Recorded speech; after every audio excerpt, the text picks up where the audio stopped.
देखिए, ये काफ़ी खुशी की बात है कि बिहार विधानसभा का चुनाव हुआ था ठीक आज से 1 वर्ष पूर्व। 1 वर्ष के बाद ये उपचुनाव हुआ। और आपको मैं बता दूं कि ये 2 जगह जो उपचुनाव हुआ है, तारापुर का सीट जमुई लोकसभा क्षेत्र के अंतर्गत पड़ता है और कुशेश्वर स्थान का सीट समस्तीपुर लोकसभा के अंदर पड़ता है, जहां कुशेश्वर स्थान से हमारे सांसद हैं प्रिंस राज जी, एलजेपी के। अब तो आरएलजेपी हो गया कि सांसद प्रिंस राज जी हैं और जमुई के सांसद हैं चिराग पासवान जी। लेकिन हमने दोनों सीट हमारी जीत हुई। हम लोग एनडीए गठबंधन के पार्ट हैं। एनडीए गठबंधन में 5 दलों का गठबंधन है। भाजपा है, जदयू है, आरएलजेपी है, वीआईपी पार्टी है और जीतन मांझी जी की पार्टी है। 5 दलों का मिश्रण है, 5 पांडव है। और हमारी जीत हुई। मैं शुरू से भी कहता था कि निश्चित रूप से हमारी जीत होगी और हम लोगों ने, हमारी पार्टी के लोगों ने काफ़ी मेहनत किया और 6 जगह प्रोग्राम हम लोगों का हुआ। पूरे दोनों विधानसभा क्षेत्र में 6 प्रोग्राम हुआ और आरएलजेपी का लोग बढ़ चढ़ के, हमारी पार्टी के जो लोग थे, बढ़ चढ़ के हम लोगों का मेहनत हम लोगों ने किया और उसके मैंने सफलता मिली। इसके लिए मैं सबसे पहले तो बिहार की जनता को मैं अपने तहे दिल से, हार्दिक दिल से मैं बहुत बहुत बधाई देता हूं कि उनके वोट से उन बिहार में सत्ता परिवर्तन की, जो विरोधी दल के लोगों ने कहा था, विरोधी दल के लोग कहते थे कि 2 सीट हम जीत जाएंगे तो बिहार में सरकार बदल जाएगी। लेकिन हमारी अपनी मान्यता है, मेरा कहना है कि विगत 2024 में जब लोकसभा का चुनाव होगा तो प्रधानमंत्री पद का कोई नया वैकेंसी नहीं है।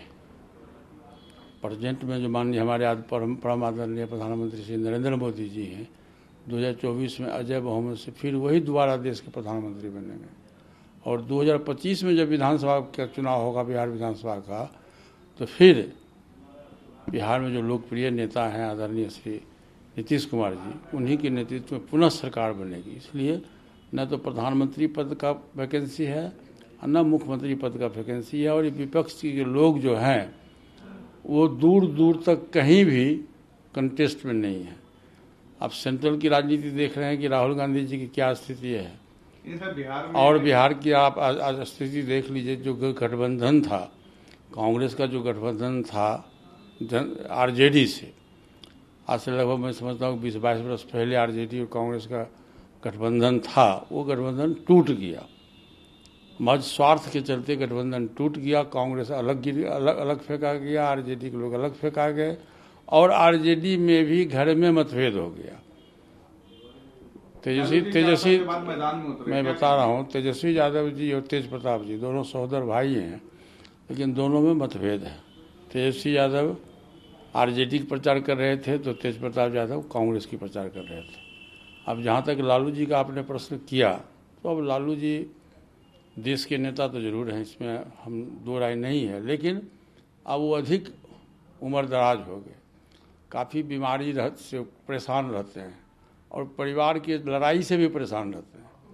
उनकी पार्टी टूट गई तो वो क्या करेंगे। 4 वर्ष के बाद बिहार में गए और लोगों को उम्मीद थी कि लालू जी गए हैं तो वोट का बढ़ोतरी होगा, लेकिन मेरे हिसाब से जो हम लोग का अपना समीकरण है उसके हिसाब से लालू जी के जाने के बाद वोट में कमी आया। फिर से लोगों को पुनरावृत्ति हो गई 1990 से लेकर 2005 की को याद आने लगा कि जिसमें वो कहते थे बनिया बैकाल। जो आज उनके दल के उम्मीदवार हैं अरुण कुमार शाह जी, उसी कम्युनिटी से हैं, जब जिसमें लालू जी सत्ता में थे तो कहते थे ये लोग बनिया बैकाल है। तो शुरू से ही जो पिछड़ी जाति के लोग थे, अति पिछड़ी जाति के लोग थे, वो भयभीत थे आरजेडी के शासनकाल से। तो जब लालू जी का भाषण हुआ कुशेश्वर स्थान में और तारापुर में, तो फिर लोग भयभीत हो गए कि कहीं पुनः सत्ता में आने के बाद फिर हम लोगों को 2005 के पहले की परिस्थिति में नहीं जाना पड़े।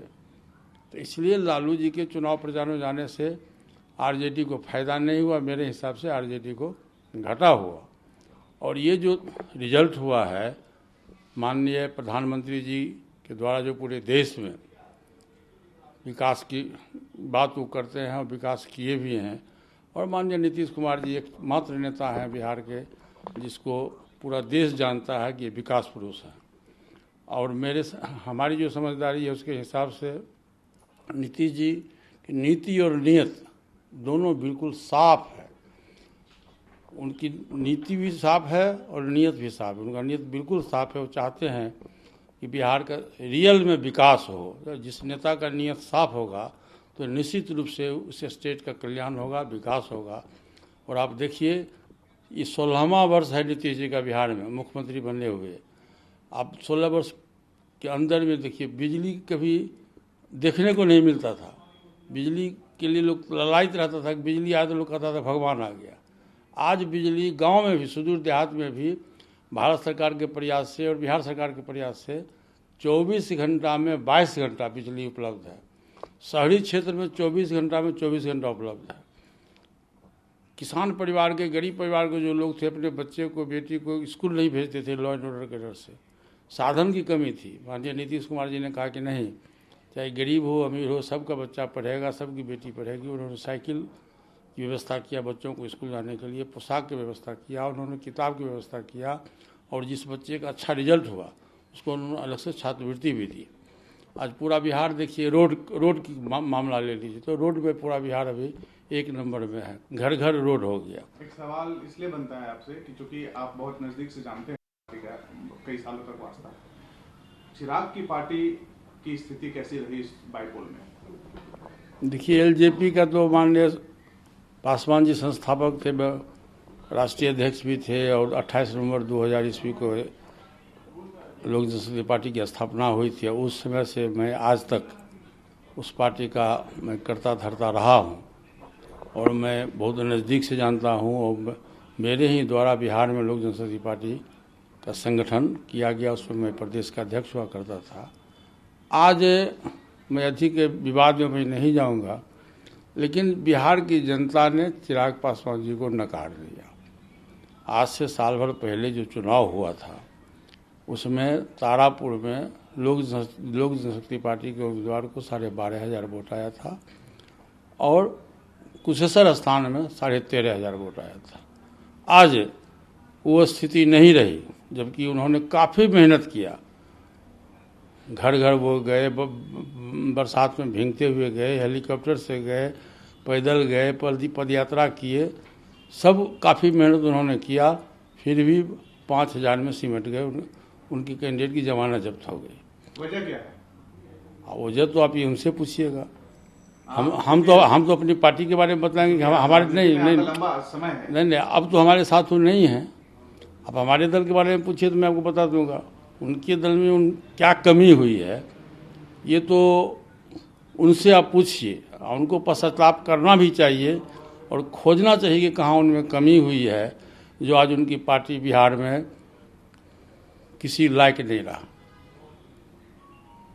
इसलिए आज मैं आपके माध्यम से पूरे बिहार की जनता को तहे दिल से, हार्दिक दिल से जीत के लिए मैं बधाई देता हूं। और माननीय मुख्यमंत्री जी श्री नीतीश कुमार जी को भी मैं तहे दिल से बधाई देता हूं। और जो उम्मीदवार जीते हैं राजीव कुमार सिंह जी और अमन हजारी जी, मैं दोनों को भी आपके माध्यम से बहुत बहुत बधाई, जीत की बधाई देता हूँ।